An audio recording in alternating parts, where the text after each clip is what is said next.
And we're on.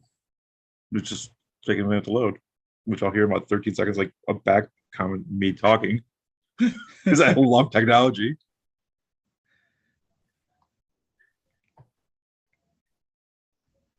Yep, I was right.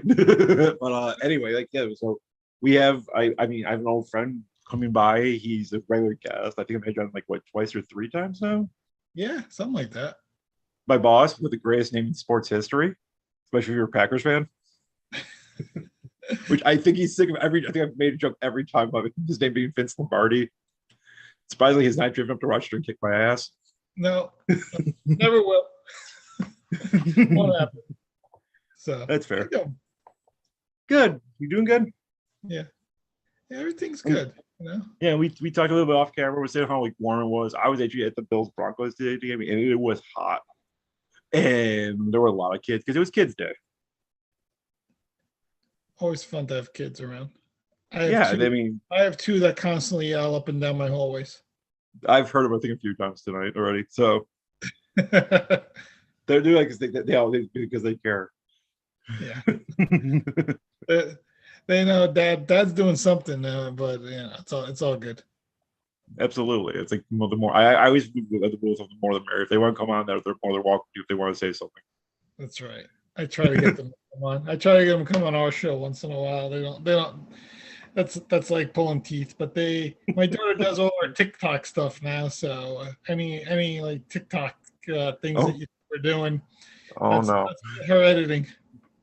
I'm sorry she doesn't TikTok you. Like she should have you should have her TikTok you so you can get into TikTok as well as a Uh, cross platform. I don't know. You know, I got Twitter's good. Instagram's good. Now we start getting into like TikTok and all these other services. It's a little too much for me. It's a lot for me, and I'm younger than you. I like social media. I like the internet. I like everything that goes along with it. But there's just so many services and then so much behind it, and then the way these kids talk and the terminologies, I don't I don't get it. Yeah, I say I'm old, but at the same time, I just don't get it. I agree with you. It's like my younger nephew is like huge into TikTok. I'm like, what the hell is that? like because oh, it's this. It's like I'm like, oh, I remember that. I'm like, I remember like Vine's like 15-second clips or whatever it was. I mean, like that was like peak for me. Yeah, it's amazing the amount of viewership these social media platforms get and where they're going and how big they've gotten. It's just Oh amazing. God, yeah. I remember when Facebook was like when I was at UB, and it was like, okay, it's for specific colleges only. We're trying this out at, Right, right. and now it's like if you don't have a Facebook, you don't know the world. Yeah, it's funny. I just saw a friend of mine post something that he got. Those like memories you get on Facebook. Hmm. He posted something that he posted in 2007, and I'm like, wow. I'm like, you forget that Facebook's been around that long, and then we've been using it that long on top of it. Yeah, I've been using it since like '05. I think it was literally '05. It was either '04 or '05 when it like first started. I was like, if you had like a valid email address at a certain college, Yeah, yeah. it's I like what? remember when It's I like first wow. used Google in 2003. I think it was 2003, 2004, and Yeah, it's that's when, if you remember, Google was wide open, and a lot of these yeah, websites did not have their backdoor cyber policies, and you would type in a keyword and you were in people's bank accounts, you were in people's social security numbers. Like the web was wide open, and Google exposed a lot like of these websites backdoors, which was nuts because it was keyword searching, and it was keyword searching sites that had backdoors to go into things, and it really opened up a whole different perspective on cybersecurity, infosec, and all that stuff, and kind of like oh create god, yeah. where we are today with exactly what Google does now to protect like companies, right? Like their whole Google That's platforms and all that stuff. yeah. It's like God. It's yeah. It's like it was like the Wild West. It was. I remember the old AOL chat rooms back in Oh my God, Vin. Now you're very dated, both of us. Holy cow. Those things are crazy. But Yeah, you want to but talk? you know, it all links to today, right? So like when we do like these sports chats and everything and have these sports groups and all that, it links back to that now with a lot more control, and Regulated, then you and absolutely. then you're able to control who you want as part of these systems and chats and groups and all that. But they all started 20, 25 years ago when we would jump into, hey, it's New York Sports Chat. And you would jump in there and be like, this is not really New York Sports Chat. But, you know, let's see if maybe we can find one or two people to talk about the Yankees or, you know, for you, the Bills or whoever. And then you Right. find one or two people and then you start like your own little like offshoot of this insane AOL Yeah, chat room you're in. absolutely. It's like, yeah, it's just where you went from this to like smaller than like awesome. Like, yeah, it's social media just like blew up the, you'd say the right time, maybe. Yeah, I think so. I mean, Facebook, for all the crazy stuff and where it is today and all the issues they have, I think a lot of it connected a lot of people through the years. You know, Twitter, I know, connected a lot of people, including us. You know, I think that's Hmm. where we first connected back in probably the like mid 2000s there, right? Like, you know, somewhere in there. You know, Sounds about right. yeah. So I think there's always a lot of good things when it comes to social media, especially when people have a lot of common bonds. And then there's respect across the board as well. So we can agree to disagree about a lot of stuff, but there's ways to do it and ways to go about it. And there's not all this harassment and all this crazy stuff. So I think Yeah, there's a lot of good to what we've seen over the years. But again, you just got to be careful with what's out there and who's using what. absolutely. I mean, thank God security tearing down for some of those things. Like, I mean, I can't imagine being still like the Wild West with all people access everything. Oh yeah. Yeah, it's like well, like when we were talking before we came on about fantasy football and how there's so much information out there on backup quarterbacks and third string running backs and the sixth wide receiver on a team. When back in the late 90s, early 2000s, when you wanted to draft players, you would know who the starters were, and that's about it. And it was And hard to find the random information. backup. You know, it was hard to find information because you didn't have access to it, right? There was Yeah, I mean, the internet wasn't as wide open as it is now to just Google something and find something. You know, you had to get magazines, you had to get newspapers, USA Today to me was like the Bible. That Monday edition of USA Today, that yeah, sport, right after, yeah, right after football, like week one of the NFL right? That season. was like the best thing ever. I gave you every Yeah, single stat, every and it player and was everything. like, yeah, it was like this damn thick. Now it's Yeah, like a leaflet because everything's yeah. online. Yeah, but you would wait for that on a Monday and read it like it was the best thing in the world, and you have all your information on either your teams or other players or whatever you wanted, and then it had every sport. It's like, oh, there was a golf tournament Oh yeah, on Sunday. Oh, this guy won. I didn't even know it was on TV because there wasn't even that many channels. I mean, cable existed, but it wasn't like it is now. yeah. There There's was like, for everything. I remember being like 75 channels when I was like I want to say like junior in high school, and now it's thousands. Oh, it's thousands. And like we were talking also, all the streaming services, right? Yeah, From everything, Netflix, Amazon, Hulu's, Disney's, ESPN's, Peacock Network, you name it, it's got a network. everything. And there, whatever they own, there's a part of that on that network, and Yeah, sports together.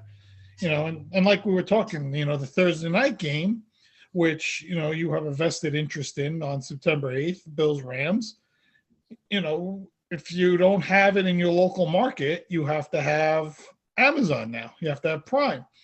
And we were saying that if you're a football junkie, like a lot of us are that we know, you either have Prime to begin with, so you already have it, or you're gonna get it because you don't want to not see the Thursday night game, especially right. the evening game. And then as the season goes along, and as we said, with fantasy football and with the sports books and the online sports books and everything else that comes along with it, and just your general fanship, you're going to watch it, and you're going to pay for Prime if you never had Prime, because it's worth it to you. And I guess it's worth it to Amazon, as we were saying, because they paid $1 billion for that Thursday night game.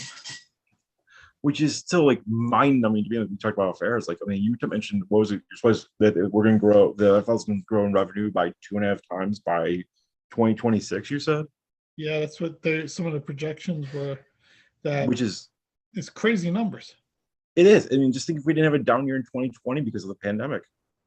Yeah, it's just amazing where the NFL will be in the next 5 years because of the way media is and the way media is going. These streaming services are going to start dominating your regular TV. I watch probably a few series of myself streaming. I love all of the Star Wars series on Disney. I watch a Netflix show. I like Only Murders in the Building on Hulu with Steve Martin Short. I don't know if you ever seen that show. It's great. I mean, like those little like those are the little things that you end up watching. And for me, because I get like the ESPN Disney package, they throw in Hulu, and then next thing you know, you're watching a show on Hulu that now you're like vested in, right? Yeah. Well, it's like Prime's like, oh, it's got this, like, oh, it's got football now, Right. Really? Or like you said, they have the Yankees on Friday nights. Right. It's just like I said, my mind is, and I'm a relatively young, like pretty decently hip person with like sports and business, and it's just like, God, it's just mind numbing to me. Like the numbers are just exponential. It's frightening. Yeah, and then it turns into the players, right? And this is another thing, and we were talking about it again with salary caps, how teams are just signing. It's a myth. But they're not cutting them because the cap keeps going up because of the revenue sharing program, the way they. And it's cheaper to keep her. So your $50 million starting quarterback is going to be $60 to $70 million probably in 5 years. Well, now they're locking these guys in, and everyone's like, "Oh, they're locking them in for 5 years." Yeah, because in another 5 years, those guys might be making double than what you're paying them now. Like Deshaun Watson's 5-year, $230 million guaranteed might become a 5-year, $460 million next go around. Right. I mean, or if you get like something like when Arch Manning comes out, if he comes in as delivered, what the hell's he gonna get? Right, exactly. Think about that. He's gonna come in, he's gonna play his rookie contract for 5 years. So now we're talking 10 years down the road. And if he lives up to expectations and goes, he could be a billion. This guy's gonna make $70-80 million a season. Yeah. On top of all the, he's part of the Manning legacy. So there's all the stuff that comes along with that, all the commercials. Like, come on over. Yeah. He becomes a billionaire before his 30. Yeah. It's can I go back in? Can I become like 21 years old again, play a college football quarterback like at Alabama or something like that, please? I always tell people, you want to come back.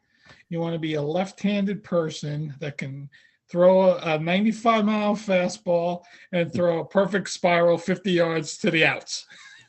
Absolutely. And you want to be a lefty in both, because if you get a left-handed quarterback that can throw like that, teams will jump. Oh God!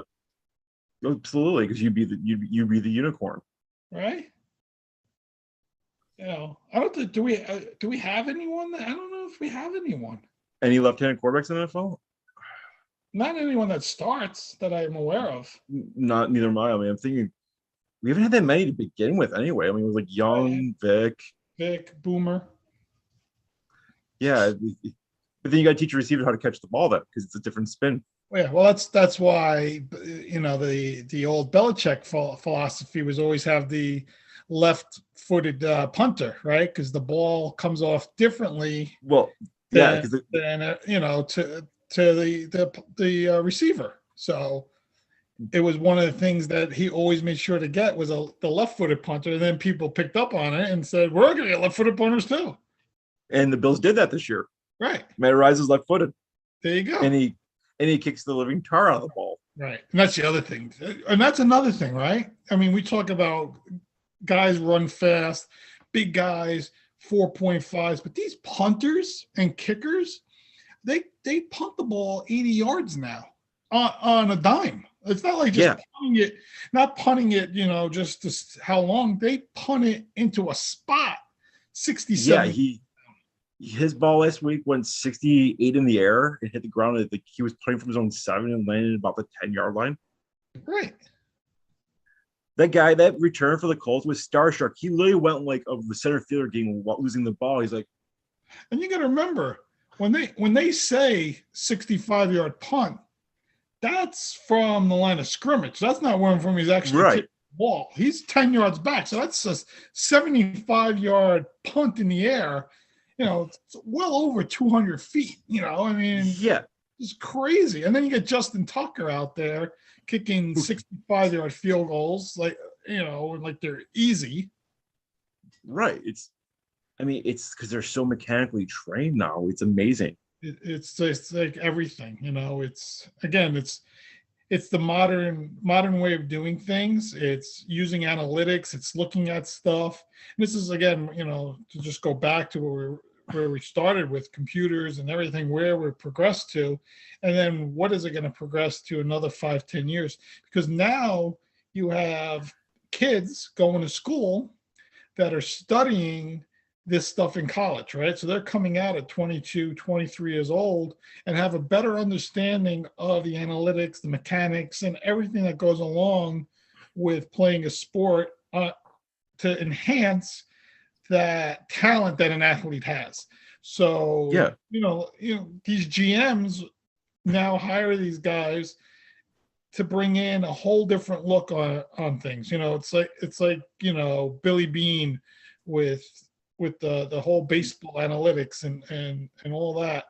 And now it's transforming into way more than that it's going, to the basics of just how a ball is better used, how you could kick a ball farther, how you can throw a ball farther, how you can be more efficient, and then it works with everything, right? How to block a defensive player, how to tackle a quarterback. It's like every little thing is looked at in such a high perspective, and they teach it now, right? So now as a 12-year-old kid playing Pee Wee football, you're taught how to do things well before we could understand it, and they come into the league at a much higher level and a much higher IQ than a lot of guys as well. And yeah, we talk about analytics, even human kinetics, they're understanding way better. Oh, which is God. Well, go to like a modern gym. It's like holy crap. It's like night and day. Well, I always tell Mike on the show, I'm like, at our age, and you look at people in the 70s, they looked like they were 30 years older than us at the same age. And it has a lot to do with the food they ate. The smoking was very big back in the like early 70s, right? And the drinking and all that stuff. And like you said, people didn't even know what a gym was in the 70s. They didn't exist. If you went to a gym, you went to this hole in the wall place that had guys that looked like Arnold Schwarzenegger walking around, right? Now you go into a gym, it's average looking people. There's hundreds of them. They're all, very highly involved in all different ways of working out. There's all kinds of trainers. But as you said, you see these young people in there, 16, 17 years old, male and female, doing things that we never thought of doing at 16, 17 years old. And they do it together and they're having fun doing it. And you can see that they're just much more livelier than even we were. And that just continues to progress in everything. And that's why a guy 6'2", 220 pounds is a wide receiver in today's NFL, where that used to be an offensive lineman, 30 years ago, right? right. And the offensive lineman that's now like, well, I mean, even though he's hurt, like Mekhi Becton is a great example. He's like 6'7", he's 360. But when he's healthy, he moves like a cat. Right. Or like it's like, and the thing with Tua connects too, it's like I remember like when you gotta work out like 3 hours a day to get results. I go 1 hour a day, and it's like Yeah. I do 20 minutes of spin. I think I'm gonna die. First of all, that's the worst thing ever invented, for the record. Just if you ever do a spin class, you should hug any person that you know does a Peloton, because that's just different level insanity. Yeah. Like I sweat buckets from that for 20. It's 20 minutes. Then I do 20 minutes of strength. Then I do 20 minutes of yoga, and it's like perfect. It's like Yeah. like I told you off air. I've lost almost 20 pounds in a month and a half. Yeah. And that's what they want you to do, right? They want you to focus on specific things. So that's what you get with the modern player, the whole modern sports thing. It's great to see. It makes it enjoyable that these athletes are fun to watch, right? As much as we know speed doesn't translate to how good you are on the NFL field, I like watching the 40-yard dash at the combine every year, right? I just like to watch it. I think it's great to watch. I always just bite my lip runs a 4.2, but the guy can't catch a ball, can never stay healthy, doesn't have an NFL career. But to watch him during the 40-yarder, it was great. Jadeveon Clowney, runs a 4.6 at 6'5", 280 pounds. You're just like, what the hell, and he was a running back on the Eagles, right? From Jordan Davis. I mean, he ran a sub-5 at 360 pounds. I mean, come on. Yeah, I was zipping my lip because we mentioned all the fast guys at the combine. I was like, I'm not gonna mention that he's a Raiders fan. I'm not gonna mention he's a Raiders fan. That's right. That's all we like to draft. Yeah.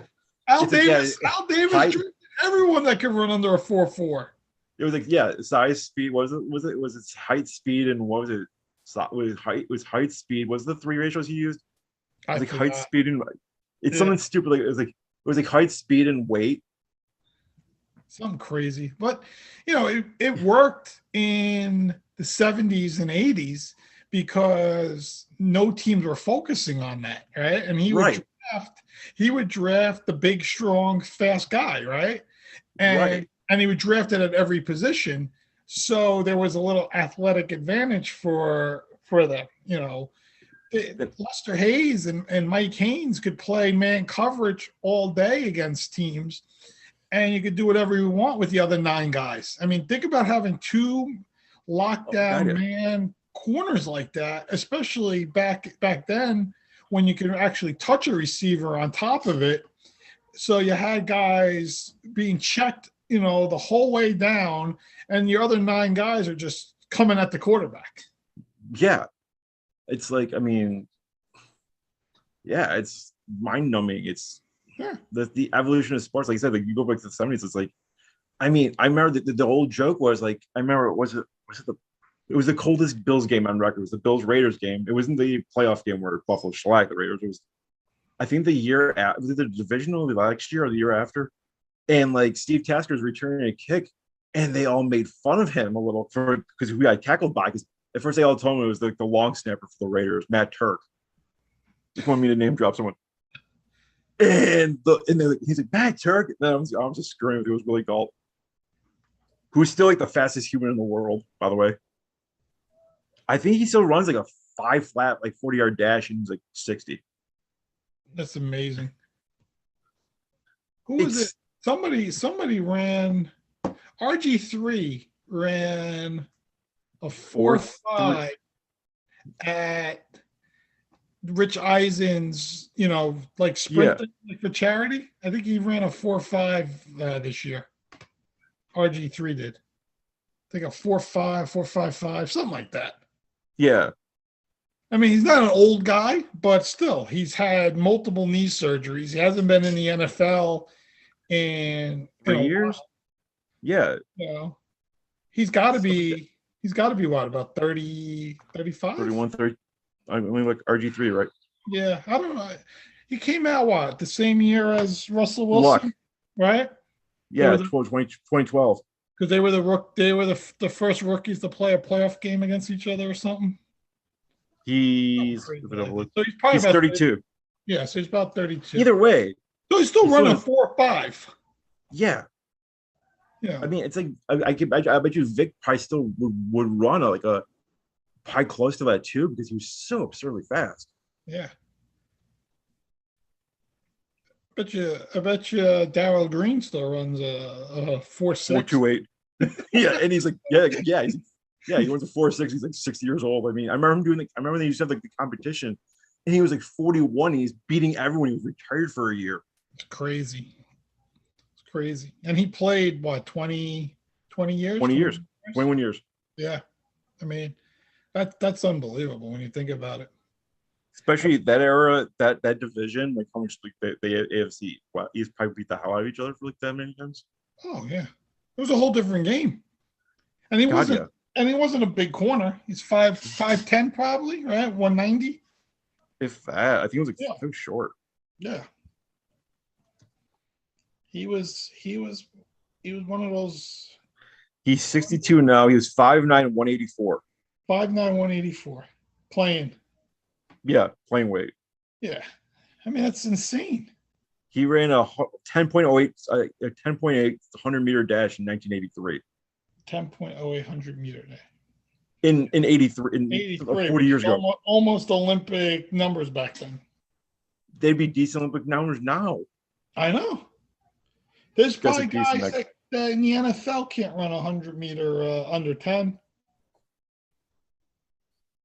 Yeah. He played in 295 games. That's unbelievable for a corner. Yeah. It's not. Actually, I just looked it up. I'm on his Wikipedia. On the news that he was in the news on February 16th, 2010. He ran a 4.43 40-yard dash. That was his 50th birthday then. 4.43 on his 50th birthday. That's insane. So he's running like 4.5 on his 60th. I'll never forget. I want to say it was a playoff game, but I don't remember 100%.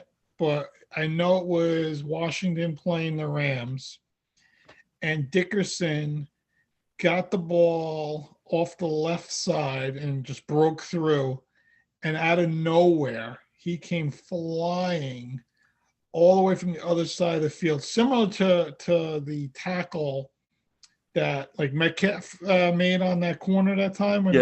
It was like the same kind of play. And I want to say it was a playoff game, but I'm not 100% sure. It's one of the fastest things I've ever seen watching football. And Dickerson was no gimme at all. No. Yeah, Dickerson's 6'3", 220. Running back, you know? Yeah. I mean, one of the all-time greats. He wasn't exactly slow at that size either. No, those guys weren't slow. None of those guys. No. Those running backs. Those running backs were big, tall, and fast. And mean. Yeah. Earl Campbell would kill you. Yeah, it's like I joke because to make fun of my late dad a little bit. He could still outrun two. I don't know if I ever told you this. If I have, I'm sorry if I'm repeating myself. We went to France and he got pickpocketed by two teenage kids. Mind you, my dad's 60 years old at the time, and he's not exactly football shape. Right. He chased after him. He caught the two kids. At 60 years old and beat the hell out of them. He threw them on the flight of stairs. That was called adrenaline. That was adrenaline. No brains, but adrenaline definitely. But just think about that. It's he was an all-state running back in high school. He's 6'1". He was 6'1". He's 235 in high school. It's crazy. And he chased. Yeah, he's like, this is why Francis is in a track and field team and all that stuff too. But I digress. Yeah. Yeah. It's like when Bo Jackson used to play. I mean, the guy. Yeah. He doesn't destroy his hip. The guy's got. When we say, who? He could be a Hall of Famer in two different sports. Yeah. That's Easily, how good maybe more if he tried those. he was so good at football. Think about how good he was at football. He was so good at football that he would join the Raiders in October after baseball season with no training camp, nothing, and go out and rush for almost 1,000 yards in like 8 games. 8 games or whatever, 9 games. Remember, no training camp, no prepping for football because he's playing baseball up until the time baseball season's over. Yeah, as soon as the rail season ended, he was in Los Angeles or Oakland. Yeah. Yeah, and play the next week. Yeah. Well, maybe baseball kept him in football shape. Who knows? But still, I mean, yeah, that's how good you are at football. So think about if he just dedicated himself to purely playing football the way. Oh my God. He'd rush for 2,000 yards every year without trying. Without trying, Vin. The size of Derrick Henry with like the speed of, I don't know, Dion. Yeah, I mean, you're right. He ran like unofficial, like a 4.2 something at 235 pounds. His personal best 100-meter dash is 10.39. At 6'2", 230. Yeah, I mean, he's a truck. He's a mini Cooper running at you. He's a truck with a Porsche engine in it. Yeah. He was unbelievable. And then his ability on the baseball field always impressed me. Yeah, I mean, a lot of power hitting, could field, you ever see the Rick Dempsey video? No. Oh, poor Rick Dempsey. He just knocked him over at home plate. So Rick Dempsey, for people that don't know, was the catcher of the Orioles in the 80s. Really good catcher. Wasn't a great hitter. One of those old school kind of catchers. And this is when you were able to just run into people at home plate. I'll just tell people, just go to YouTube and type in Bo Jackson, Rick Dempsey, and it looks like an assassination attempt on the field. I mean, it is one of the hardest hits I've ever seen a catcher take in your life. I don't know how Rick Dempsey got up. I would like to have Rick. We should get Rick Dempsey to come on and just talk about that. I just turned. Are you watching it? Oh God! See, that's just mean. It's just insane. Yeah, God. It's like you could see why they don't let that happen anymore. Just from that. Thank God he wasn't a linebacker. Oh. Well, he ran poor Brian Bosworth over in that Monday Night Football game. When they were. And the Bos was never the same. He literally took the whole Boz and got rid of it. Like it didn't exist. That's why he went to acting. That was like the end of his NFL career. On top of all the steroids that eventually just broke him down. Yeah. That's insane. That was just mean. That was just not nice. It's really scary to watch. I mean, I'm looking just at his numbers right here for Bo Jackson. He didn't even play in 700 games in baseball. I know. 694 baseball games, 141 home runs. Yeah. What? I know. It's what, 2,000 at bats? 2,393. Right. Still, it's an insane number. Of course. You could project that over another times 5. He's a 500 home run hitter guy, Yeah. He played. It's kind of the year he missed when he was hip out. How many seasons did he play? 1, 2, 3, 8. 8 seasons. Yeah. I mean, yeah, like I said, he played like 25 games his rookie year, 160. He never played a full year. Right. It was 25, 116, 124, 135, 111, 23, 85, 75. Right. He didn't even play that many because he got hurt. So his baseball career even took a It took him Well, a while to get back to playing baseball. yeah, it took him a year and a half to get back from baseball. Yeah, I'm surprised he even played. yeah. And he hit 141 home runs in 2,000 at bats. Yeah, he had 29 home runs after that hip injury, which is insane to think about because Yeah. he had to use his upper body to hit the home run. Right, because as we know, your lower body is much more important in baseball than people think. Yeah, because where do you think all the power comes from? All comes from there. That's why A-Rod had both of his hips fixed. That's true. Not that any steroids destroyed his hips. Nah, that had nothing to do with it. This is long pro playing career. Yeah, you know what I always forget about him is that he's the all-time leader in grand slams. With 25, isn't it, or something? Yeah. Yeah, it was a trivia question at when I went to the Yankee Guardians game this year with my friend and her son, like 2 days before I think 4th of July, and that was the trivia question: who has the record for the most grand slams? I know it's Yeah. right. It's A-Rod. Yeah, and he hit it off 25 pitchers. Yeah, that's the crazy thing. It wasn't the same pitcher twice, so he hit each grand slam off a different pitcher. That makes it even better in a way. Yeah, he's we were talking about this the other night about how sports writers are going to look at the Hall of Fame voting for the steroid era 20 years down the line, because we know that most likely A-Rod and some of these other guys that are just never, like, Sheffield, you could go through the list. They're probably not going to get voted in the active Writers Association now. They're all going to go to the veterans committees. So will a guy that tests positive for steroids, Fernando Tatis, who has now, let's say, an illustrious career for 15 years, and in 20 years is now eligible for the Hall of Fame, how are the writers going to vote for him compared to the way they think about the guys now? Because you're going to have a change of the guard of even the writers, right? Like a lot of the old school writers are going to be gone, and they're going to be a new way of maybe some of these younger guys thinking about the impact that steroids did or didn't have on the game.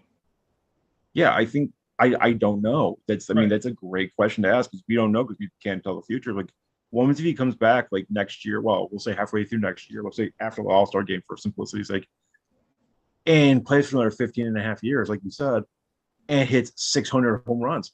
Right. And never fails another test. Right.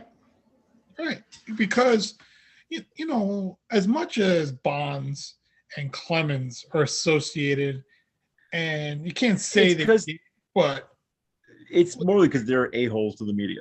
Right. But it's all that. But at the same time, they never tested positive. There's nothing that's black-eyed them except the way things have progressed and all the accusations and all that stuff, which ultimately is probably true. But again, we can't prove any of it. We don't know. But they don't get voted in because of that. Now, here's a guy that we know is actually tested positive, is admitted to using a cream that had the steroid in it. So, there is an admission there, right? In the use of it, not knowing. Now, did he know there was a steroid in it and try to get away with it, thinking it wasn't going to, we don't know all that other stuff. But he was also not an active player too. What? He was also not an active player currently. Like, he's hurt. Right. But I'm just saying, right? Like, where do you look at all this stuff? Right. Because I think we're numb to the steroid era sometimes. And the way I say that is there's guys that have made the Hall of Fame that had the same accusations against them as Bonds and Clemens that got voted in. And you can say, that's from Jeff Bagwell to Pudge Rodriguez to David Ortiz, who had the same kind of accusations against them that Bonds and Clemens did. Now, again, Bonds and Clemens were so good at such a older age. I think that's what gets people a little aggravated, and the way they went about handling it as well, right? A lot of Yeah. arrogance to it. And like you said, the media didn't like the way they were treated by either one of them during that time. But how do you vote? Like, what's your reason for not voting one and voting for the other? I mean, yeah, well, let's go. Let's like hop back in the 70s because we spent half the show doing that. Gaylord Perry threw a spitball half his career, and it was a banned pitch. Wrote a And book. guess where he is? Right. He's in Cooperstown. And considered one of the top tier pitchers in the history of baseball, right? Yeah. Won a Cy Young in both leagues, the whole thing. Yeah, he threw an illegal pitch, and he didn't. It's stupid. I mean, it seems like a lot of guys were throwing illegal pitches for a long time. Why they got rid of, the sticky stuff, Or Lord knows what. I mean, just watching like Major League again, it's like you hear the stuff they say like you put snot on the ball. That's right. Right. Anything to make the ball do it something different, Yeah, they had sandpaper. I mean, if they had the cameras they do now for a baseball game, be from 1900 till now, how many pitchers get in? That's right. Remember when Joe Niekro had the filing in his back pocket, and they came out, fell out, and he pulled it out and threw it on the ground, and he was like, "Oh, I don't know what got there." No, you just threw it out of your back pocket. Yeah, it's like they had like sandpaper, they had filers, they had cheese graters, they'd have everything. Yeah, it's crazy. It's like, God, I mean, anything to make a ball break. I mean, I get it. Hey, listen, I'm guessing the advantages of sports, and we can look at it from every sport and every little aspect of it. That little edge to win games, and people are going to take advantage of it. I'm all for honest ways of doing things. All right, picking up signs, seeing little things that a team is doing. Finding patterns. The way the center holds the ball when they're going to run the ball or when they're going to pass. Or when the away team, I can tell you from watching I think it was a Bills Dolphins game, they had the same pattern the entire game and they didn't change it. It's like because stadiums get loud, and they would hit the guard hits the center to snap the ball. It was consistently 3 seconds. Like they didn't change it for the entire game. I'm like, I wanted to jump on the field and just jump and yell in Chan Gailey's ear at the time. Like they're snapping about 3 seconds after the guard hits the center every time. Yeah. Well, it's like the 49er Packer game in the cold last year, right? In Green Bay. Garoppolo, the only pass he could complete was over the middle linebacker, over the middle, because it was so cold. He couldn't grip the ball. He couldn't throw it to the outside. And I kept saying to myself, are they going to put the middle linebacker 10 yards down the field and just have him sit there and just let him stay there? And the whole game, Green Bay didn't have a guy there, and he completed cross, slant. I'm like, yeah, lose this game because you're just not seeing something I could see on TV from home. Yeah, it makes you think, like, if you could see this and understand, like, what are they doing sometimes, right? Yeah. Is it too overwhelming? Like, is the moment too big for the coaching staff? Or is it too stupidly obvious that they don't notice it? It's like, when you look for something, it's right in front of you the whole time. It's like when you're in the fridge or looking for a tool. Like, what the hell is this? And oh. Yeah. Yeah, it's stuff like that. That's like the common thing in New York City is your commute to work is the same, right? You get on X train at X time, you sit in X car, you get off that car and you go up X elevator, right? But what happens? What do you do when you get off the train and they're repairing the elevator? People look at it like, or the escalator. They go, where do I go? I don't know how to get out. What about the steps right next to it? They can walk right up and out. Oh my god, you just gave me a flashback to like when I was in Barnes and Noble one time, and we have a 2-floor one here, and like the escalator stopped working, and I saw a girl go, "What? How do I go downstairs now?" And like you go put one foot in the other. There's stairs, Walk. Yeah, Yeah, now the concept then. but that's the thing, I think you're right when you said it's too obvious sometimes for teams because they're so focused on their particular defense or their particular offense, and Or like X, they're Y, not looking outside the box to make those adjustments. yeah, or like you guys, someone like Aaron Rodgers or Tom Brady, going like they can make every throw, but why would he do that? It's too simple. They Right. overthink it. Yeah, no, it's very true. So Yeah, I've had that same issue. I've watched a couple Bills games. I've seen that it's like they're doing the same thing every single time. no, I know. So what are you thinking? Let me hear your Bills record prediction. Now again, when I say record prediction, you don't have to give me every single game and go. No, Just give me like a general number: 13 wins, 15. I think I'm gonna go with the 13-4. I think. Yeah. Because they'll find a way to lose a game they shouldn't because they're the Bills. I know, and they'll find like one. They'll find like one or two to win. They shouldn't be winning. Like I could see them winning week 1.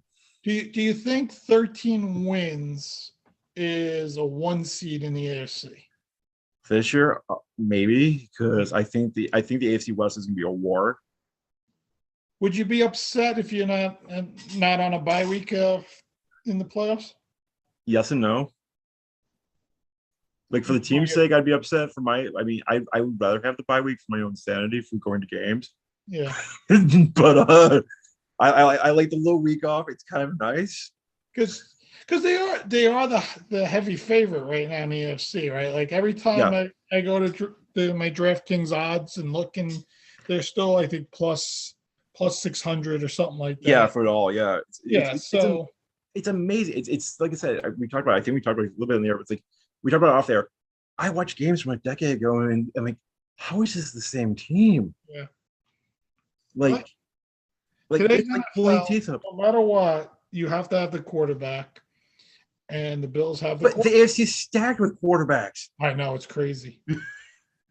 I apologize to cut you off, but it's like, holy hell! It's like I look at the West, and I'm just like, people ask me about the Raiders. I said Derek Carr's your worst quarterback, and he's great. I said we could be 12-5, or we could be 5-12, because I don't know how things are going to fall with the AFC West.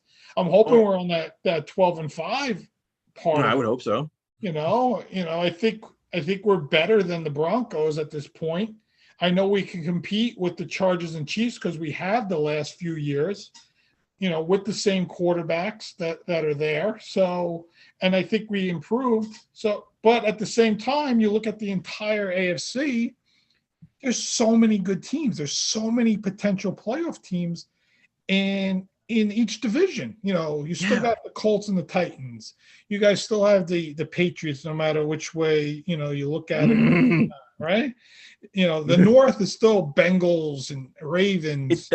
Who knows what the Browns are going to do?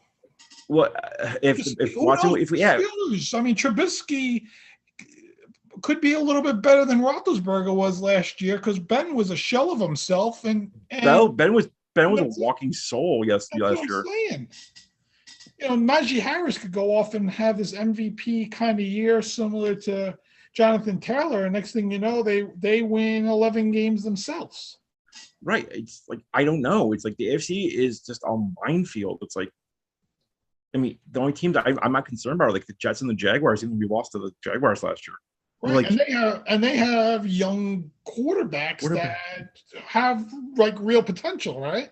Yeah, as long as one doesn't do sheer stupidity stuff like off the field and won't get hurt again. Yeah. Like, I mean, although I do have to kind of laugh at the Jets. I'm like, they trot out Joe Flacco week 1 in Baltimore versus Baltimore. Of course. It's cosmic destiny, then. Cosmic destiny. And they'll probably win 10-9. Oh, if that happens, I will laugh my ass off. Like, I'll be cheering for the Jets for that game. I don't care. Yeah, Just because I it's don't like, I know. mean, That's like a tough week one game with your backup quarterback. I'll tell you that. especially a 37-year-old quarterback who barely played in the last like 4 years Yeah, and maybe who's had a broken neck. I don't know. I thought Jimmy Garoppolo would have been a good spot, but at this I point, thought that'd be perfect for him. but Wilson's going to be back probably by week 2. We, So yeah, but that needs to be a target any team he plays against. I mean, he messed it up last year too. I mean, 2 straight years of like like a meniscus issue and a PCL issue. It's like that's a little unnerving. yeah, well, he's not a big guy either, right? He's not, No, I think he's like 6'2", and I think he's like 205 or something. which is not big for an NFL quarterback. Especially now. 6'2", 221. Okay. Everything I thought he was. But either way, I mean, I keep bringing up the Bills, and I'm sorry for doing it, Ben. I swear. But like, he's not. There's no like. There's not many Josh Allens in the NFL where No. they're 6'5", 240, No. and can do everything. Yeah. And just give the Bills a huge. Okay, he's got what 7 weapons on offense. Like, and if they had Odell Beckham, which is basically like Von Miller and Pat McAfee basically said, here's the contract, show up. Yeah. I mean, you add Odell Beckham to that offense. I was joking with my boss at work. He's like, you're gonna have to line up 8 defensive backs on the field to stop this offense. And then Josh Allen will just run over all you.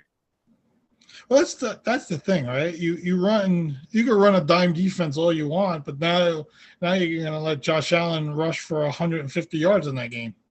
So, and win the game by himself. Right. So you have to play where you can't let him take over the entire game like that. You're going to have to let him beat him. I think you have to play the Bills where Josh Allen beats you with his arm. And that's very tough to do either way, but you can't let him beat you with his legs because he's too big, too strong, too fast, especially for a lot of these defenses. Yeah, he's gotten bigger and faster, apparently. Yeah. And he's such a humble dude, too. Every time I hear him on an interview or talking, he's just a humble guy. Yeah, he's great. And I think I'm understanding because he's a Bills quarterback. He's really great.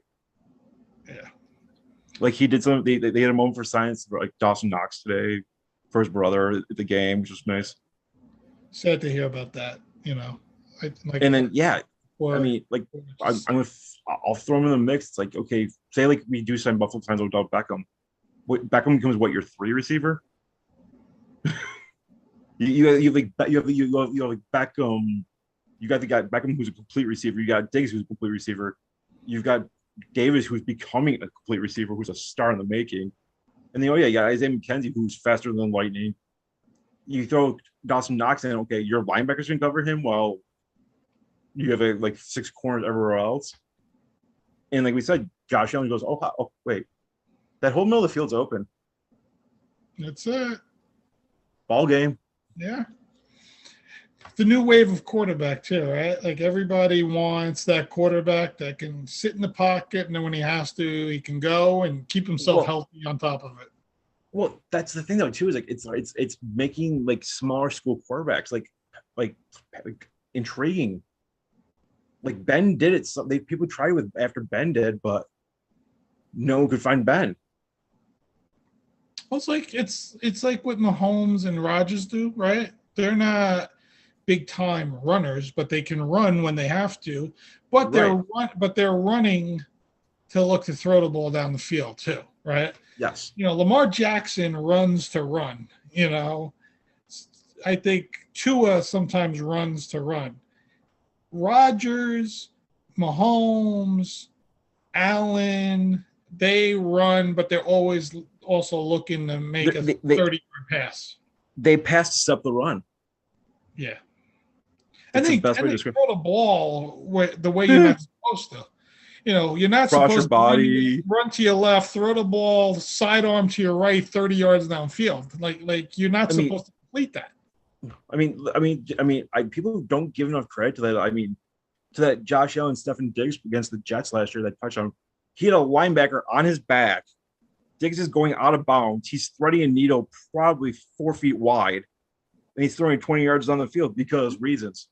Yeah. Well, you got to remember now in the combine, one of the passes they want these guys to make is the roll out to the left and throw it 40 yards down the middle of the field. They want to see that you can make that pass because Mahomes and Rodgers and Allen and Joe Burrow and all these big guys that are winning games and winning Super Bowls are making those passes.